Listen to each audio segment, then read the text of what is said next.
The philosophy of pragmatism primarily concerns itself with the application and the acceptance of only those ideas, concepts, and beliefs that are actually usable and practical into reality in the life of a person. So, ideas must have usability and practicality about themselves.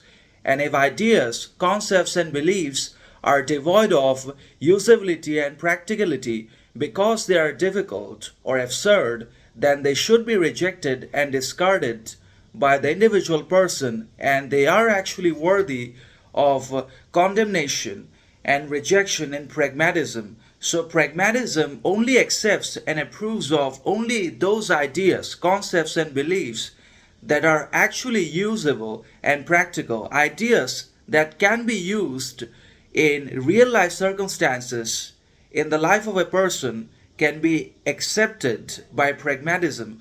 So, pragmatism only considers those ideas, concepts, and beliefs that actually have some serious usability and practicality about themselves and can be applied to a vast array of circumstances and situations and to difficulties. And if ideas cannot be applied to anything because of their metaphysical and absolute nature and because of being difficult, then those ideas are worthy of being rejected and discarded in accordance with pragmatism, and the individual should also rid himself of such ideas because they don't work because of their metaphysical and absolute nature and approach.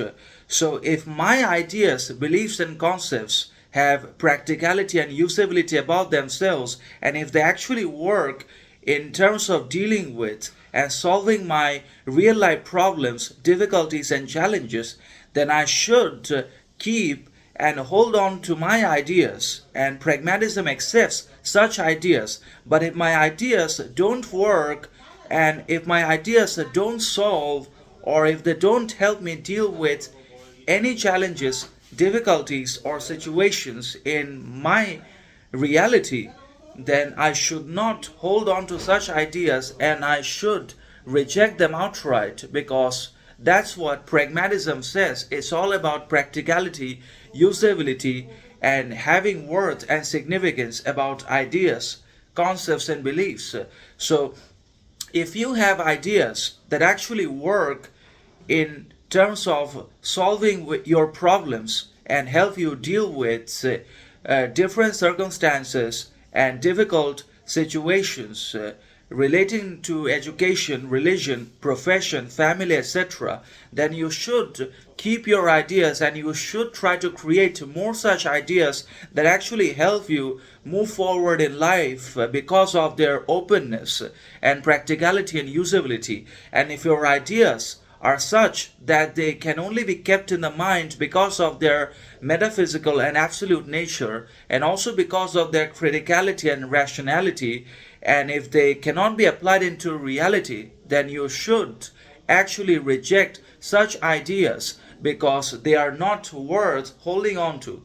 So, if I have a plan of tomorrow for going to school or college or to a trip, and if my idea works, then it is worthy and significant. And if my ideas and plans don't work out as I have within myself, then I should reject the idea and the concept that I'm holding on to in the present. And ideas, concepts, and beliefs also change from circumstances because events vary from time to time, and that's why we have always had the need and the necessity of changing and adapting to different circumstances and also adapting our ideas and belief systems accordingly. So, if we keep the same ideas just because they prove to be useful in only one set of circumstances, then they may not necessarily work in the next circumstances or in the next events that we will face. And that's why we need to refresh and rearrange our ideas, concepts, and beliefs from time to time in accordance with the changing events, because events change and they demand different and new practical and usable ideas. So the practicality and usability of ideas, concepts, and beliefs is always subject to change and difference, because events do not stay the same. They're always different and they always change. One event arises and alongside another, and upon the finishing of two different events, several other may arise, and also we may face different types of people. So we need to constantly change our ideas, beliefs, and concepts so that we do not run out of practicality and we do not run out of reality also. And that's what. And there are two key figures in the philosophy of pragmatism, and they are Charles Sanders Peirce and William James. So, according to Charles Sanders Peirce, pragmatism is a scientific approach and a rigorous one that helps us understand the changing and the different scientific phenomena, and not necessarily philosophy or real life circumstances. But according to William James, then pragmatism is a philosophy which is very much applicable to psychology and to the psychology of a person. So the psychological status of a person is subject to change, and we can apply the philosophy of pragmatism to evaluate the condition or the status of a person in terms of his psychology, mindset, soul, belief, perception, etc.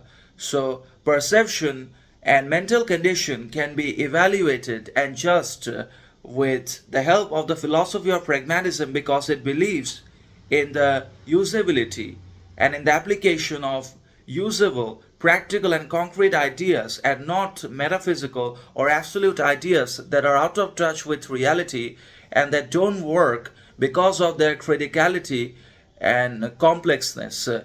So, pragmatism is a philosophy which helps us formulate and create ideas that are based on usability and practicality, and that help us deal with life, its different challenges and difficult situations, because it believes in the production of authentic, original, and practical ideas that can actually be used and applied into reality in the life of different people as per their desires or challenges or difficulties that they face or that they may be facing. So everyone can have their own unique ideas that are practical and usable in dealing with their challenges and circumstances. So we must believe in the cultivation and development of ideas that are marked by wisdom, intelligence,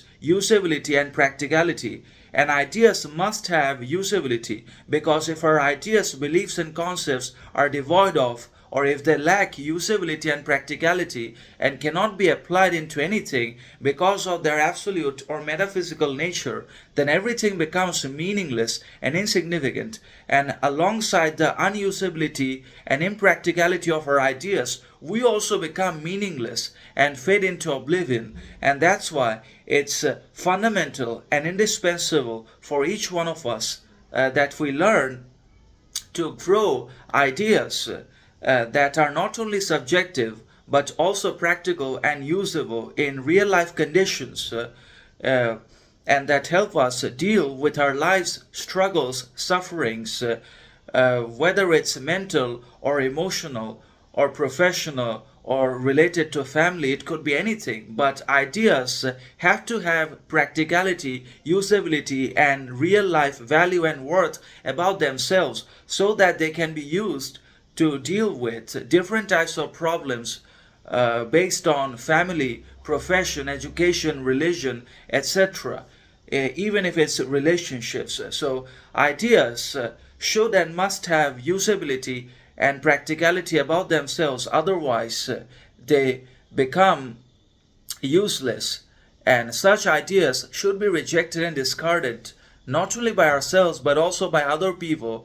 And in terms of an individual person also, if his ideas do not work, then he should discard and reject his ideas and create new ones, because pragmatically acceptable ideas actually help us and a person in real life conditions and in dealing with his real life struggles and challenges. So that is what matters. Usability matters more than metaphysicality or absoluteness.